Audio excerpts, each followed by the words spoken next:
Man, it is a beautiful day. It's a Sunday. There is not one cloud in the sky, virtually no wind. So let's go make some noise, right? Hello and welcome to, Carlin's Worlds. Yeah, that should work. I'm a wanderer, a tinkerer, sometimes a nomad, a military veteran. I do things differently. There will be tinkering. I have a motorcycle, a truck, and a school bus. I live off-grid, so there will be some solar, batteries, inverters, and maybe even some wind. It blows. And that's all I can fit into about 30 seconds. Oh, and please, if you like any of this, it would be really awesome if you could subscribe and click that notify bell. Drop a comment if you have any questions or ideas. Share, like, comment, subscribe, notify. Oh, and Patreon if you're really an awesome kind of person. Cool. On with the show already. I actually read the instructions. How about that? So, I haven't taken the time to make a saw stand yet. But in the instructions, they pointed out that there's these holes here drilled into the frame for mounting the saw to a bench or whatever you have handy. So I've got 3 studs going this way and then 2 going crosswise, and that gives me a nice flat surface. So I've already screwed the saw down to the studs, and this is temporary. I'll reuse these studs later for something else, so this is just quick and easy. That way when I'm hanging, a full-size sheet of OSB off of here, it's not going to roll the saw over. I am not blessed or cursed with a lot of knowledge about these things. I have owned one table saw. I've done a little bit of work with other people, but not very much. So one of the things I just was looking at is like, okay, before I put the blade up and turn the generator on and make a bunch of noise, just kind of simulate this a little bit, get a feel for what it's going to be like. What would this be like juggling this whole sheet, right? All right, so I can push it in and see the fence, make sure I'm tight. Now about now I'm having to push down to counteract the weight. So I need to come up with a outfeed, just something to catch the wood so it doesn't tip down. I don't have to be pushing down at the same time, which is about the right height. I figured it's a starting point. If I just put this out here, it'll keep it from nosediving so bad. Let's see how it does. Now about now is when I want to be looking where the blade is. Now obviously I'll see it when the blade is coming through the wood. Okay. Nice thing, they painted this, there's a name for that. It's bright yellow, so as you're coming across you would see the yellow before the blade is there. And all I gotta do is push it past the end of the blade. Okay, and it doesn't fall, that's good. I only need to do this 2 cuts on this right now. The next thing I'm going to do after that, I'm going to rip some of the 2x4s in half so I don't waste so much wood. I did the skirting on this side of the bus, and that's where I stopped. I've never done the front and the back and the other side. So I figured today was a good day to do that. It's starting to get cold. This will reduce how much wind blows under the bus. All right, generator on. Nice thing is on the other side of the bus, you can barely hear it over here, which is wonderful. Speaking of hearing, putting in my earplugs before we get started just because table saws are loud. I'm going to wear gloves just so I don't get splinters.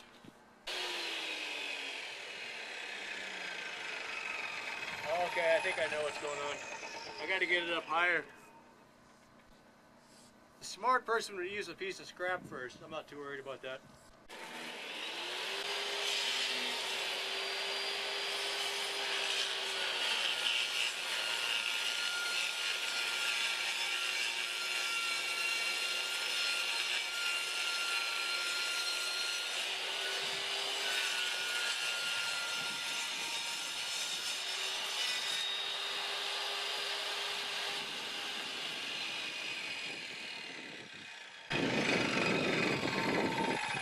That's nice.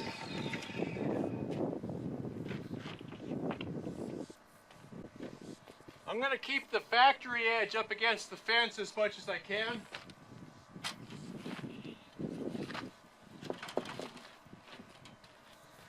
I don't think I was quite straight on that one, but for what I'm doing, this is not going to matter.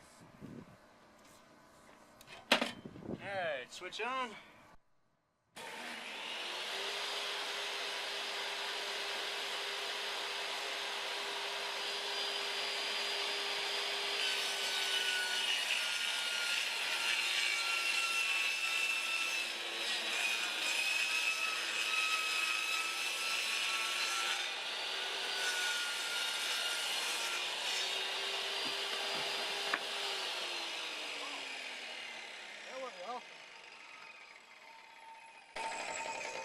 Gotta like that. Okay, the next thing we're gonna do, I'm yelling over my earplug, sorry. I'm gonna take one of these and rip it in half. So, 2x4s are actually 3.5 inches wide. So that would be 1.5 would be 3. So about 1 3/4 should be halfway. Let's see if that makes sense. So there's 1 3/4. That's pretty close. For what I'm doing, that's good enough, and then we got to figure the thickness of the blade anyway, so that's actually really good. So I'm going to set this, undo the lock. Oh, get this out of the way.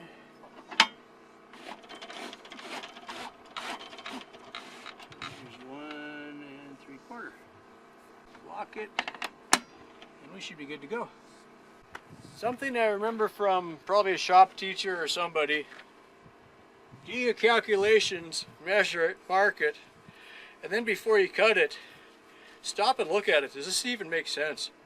You know, you might figure out that you just really messed up on something, so take a moment and just eyeball it. So my plan is I'm going to cut this thing full length all the way through. Because we're so close to the fence now, this would be a good time to pull out your push stick, keep it where you can reach it.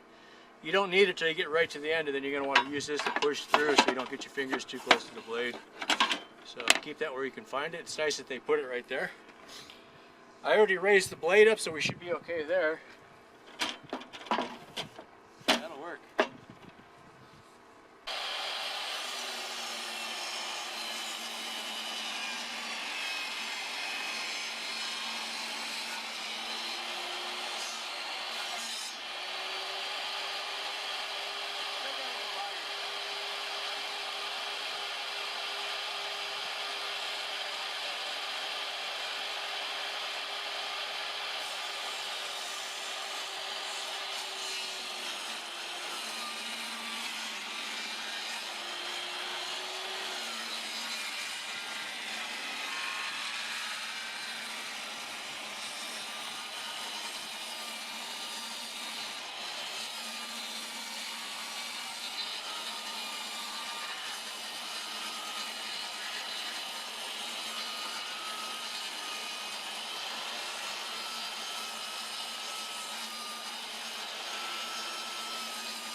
I was getting a little bit of a problem there. The board is really curled, so pushing it between the fence and the blade where the curl was jamming it up. That's what the issue was. Otherwise, that's a nice cut. That's totally fine. Yeah, you can see a little bit of yellow here. That's where it was twisted a little bit. This board's got a pretty good twist to it. Otherwise, no problem at all on that. That worked good. This one's a little bit straighter. It should go better.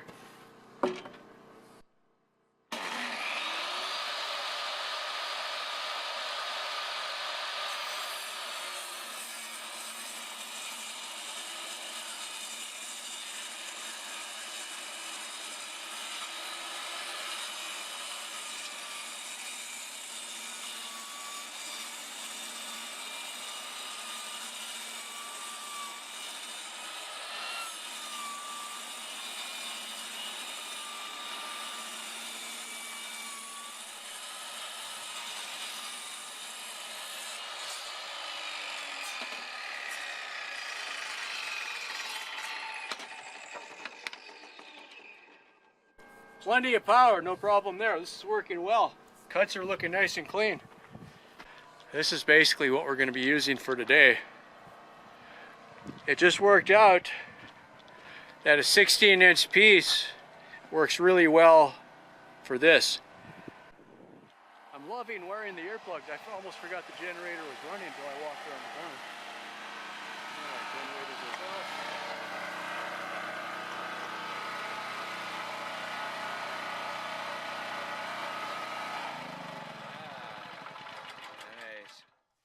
Now the 2x4s I ripped down to 2x2 are going to be used to they're going to attach to the bus, and then they'll extend down, and then the skirting will attach to that.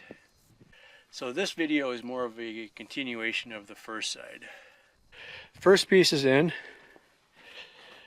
That's like, yeah, the first one is always a slow one because it takes you time to get set up. Bottom edge I'm going to berm up. That worked really well. And I've already bermed this side. I haven't seen anything digging underneath yet, I don't think. Just wanted to get a shot of this. It might help somebody else out. What I had been doing is crawling under the bus, and there's a framework there that stiffens the bottom, kind of the skirt body of the bus itself. And so what I was doing was running a screw. Well, I pre-drilled it first, but I'd run a screw like from front to back direction through the frame into the wood, this 2x2 here. And then I would run a couple screws into the skirt from the outside into that piece of wood. That works really well. Kind of awkward though. You don't necessarily have to have these, but they are pretty handy. It's a pair of vice grips with a wide, really wide face, and that's for clamping or straightening or bending metal, sheet metal. All right, so what I did, I took these, okay, so there underneath this edge right here is a lip that extends in about this far, okay? So I wasn't able to take my piece of wood and get it to sit flat up against this face. Not a big deal. So this kind of recesses it in a little bit, right? No big deal, right? Well, so there's the wood. So what I realized is I could grab it with these pliers, grab this lip, pull it out flat. Then my wood would be flat up to the outside. Now, the only advantage of the first way is you don't have these screw heads sticking out, all right? I don't care. But if you wanted to make it really look neat, look for these braces that go on the inside. It's about every other set of rivets, it looks like. Something like that. So there's a brace that comes all the way down. And so I just put the wood on the inside, ran screws from the side, bip, bip, you know. And then this piece of wood extends down, and I got something to screw these to. Now, this is something that, if you're going to drive your bus, you're not going to do this. But if you're going to be parking for a long time, like forever, this is going to make a lot of difference. You just get way less wind blowing under the bus. That's the idea. Anyway, so that might help you out. Instead of having to crawl under the bus and get your drill going this way to hit where you need it, now you can sit out here in relative comfort, bip bip, and you're done. A couple extra holes in the bus. Odds are, if you're doing this, you're not worried about the resale value anyway. All right? I'm just going to copy what I did on the other one, so I'm going to say arbitrarily about there. That's a convenient spot. I measured 8 feet from where the other piece ends, and it's up here off camera, so I don't got to worry about that.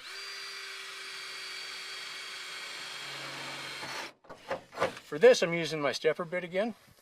This works really good. It's too big for the screw, which is fine. But it's a big, heavy-duty thing, so I can push on it without worrying about breaking it. So I just go the first hole, and I'm done. Line up with the bottom one.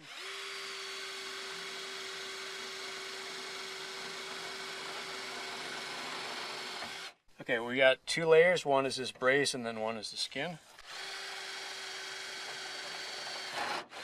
That's good. That's enough to get the screw in there. That should be all right. I just made a mark.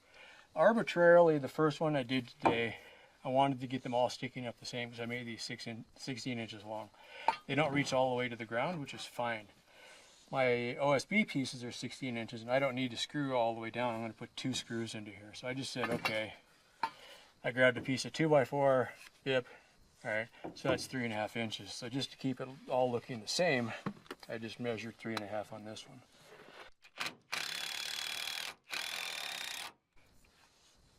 Get it looking kind of straight. Hopefully that's going to work. All right, that'll be fine.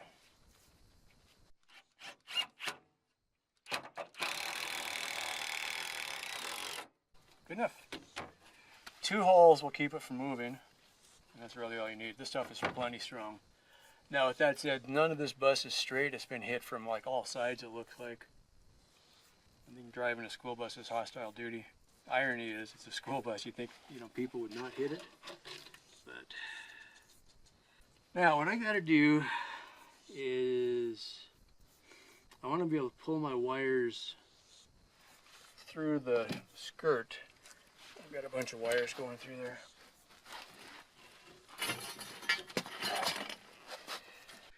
This is the battery box here. So I've got wires coming from the solar panels to here, charge controllers in here. I've got my extension cord that goes out to the bus.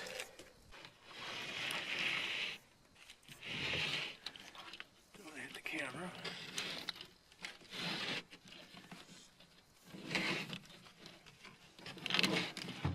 That's almost right there. Nice.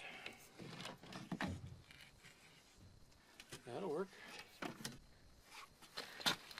That's something I don't need right where I'm sitting. I can always take it down again. I'm not doing any glue. It's just easier if I can see where the actual board is when I push it up. So make a little mark there. Try to get it tight on the other end.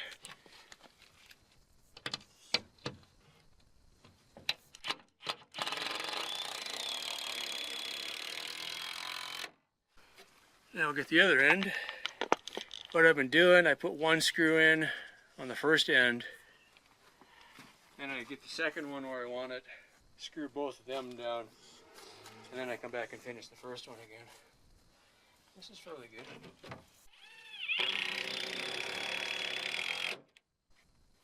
So that was basically my goal for today, to get these three pieces up. Okay, got a rock in the way. Okay, that's good. That's not a problem. Ooh, that was amazingly close. Maybe too close. This is the battery door right here. I don't go in there very much, but it'd be nice if I can get the door open, so I'll look at that later. We're up to there, which is better than I was hoping, really. I know I'm going to have to take little scraps and fill this in, so deal with that, all right?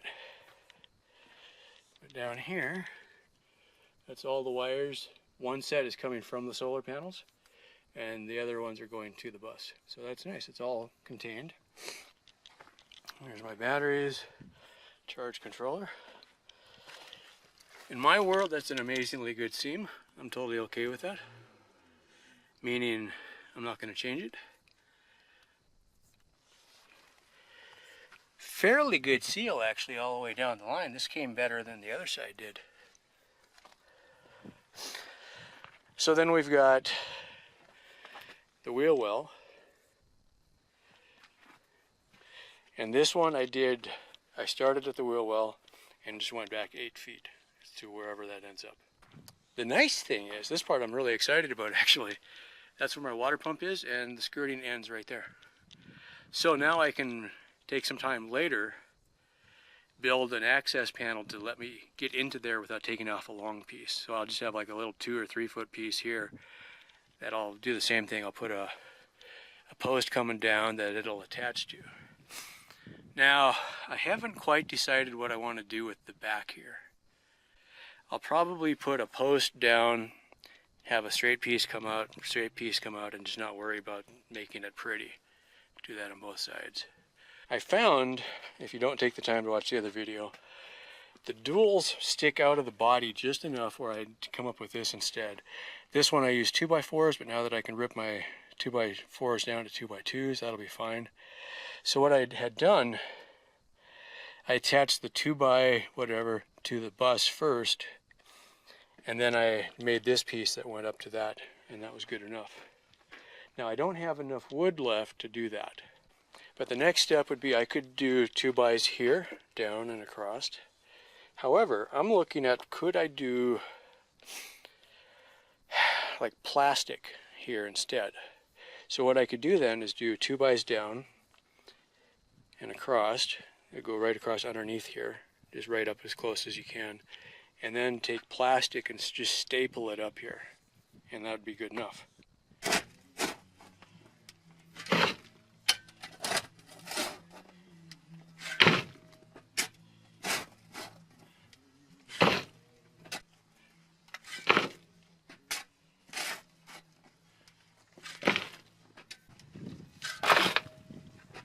I was able, most of the time, to get these screws to go in and get dug into the metal. A couple of them had a hard time, so I might have been hitting something really hard. Like for instance, if you hit a rivet, you're not going to go anywhere. Those are steel rivets, so they are not going to go through that. It's labeled as 3.5 mil, 10 feet by 25 feet. Since I have them, this does seem like kind of overkill. There we go. Since I've got them, some your welding magnets. I got a straight edge on the top.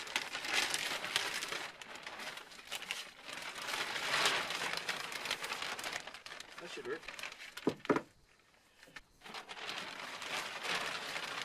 Oh yeah, it's funny. That's awesome. Now I could totally just staple this up, but my intention is to be able to get back in here again. And if I staple it, then you have to tear everything off. This way I can just take these out. Oh, that's a freaking quality screw. There's absolutely no threads on there. How funny is that?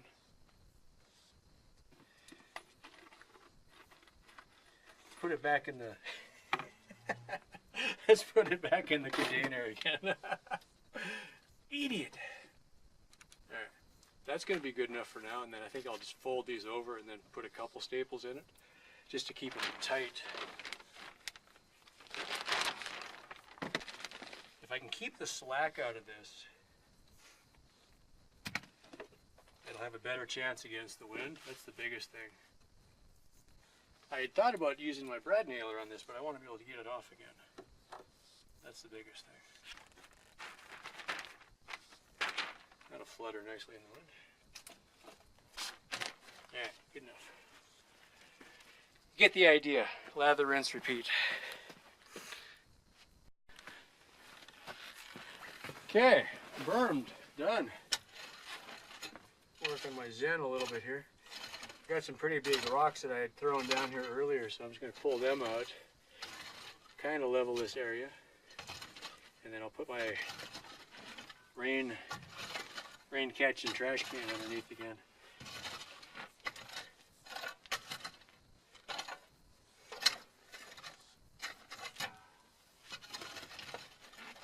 But if this holds up, I mean, it's a temporary thing, but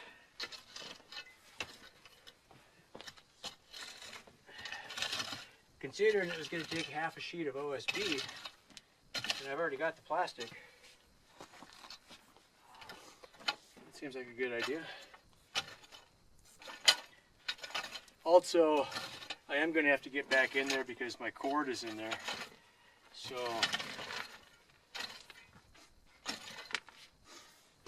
you know, if nothing else, I can slice it with a knife and tape it shut or whatever, but this is just going to keep most of the wind from blowing through. Yeah, that was a good day. I'll post back about this later, but it's a short enough piece of plastic and it's tight to the bus. I don't think the wind is going to catch it there. So I think that might be good enough. And if not, the 2x2s that I put around for the frame, that's what I would have put the OSB on anyway.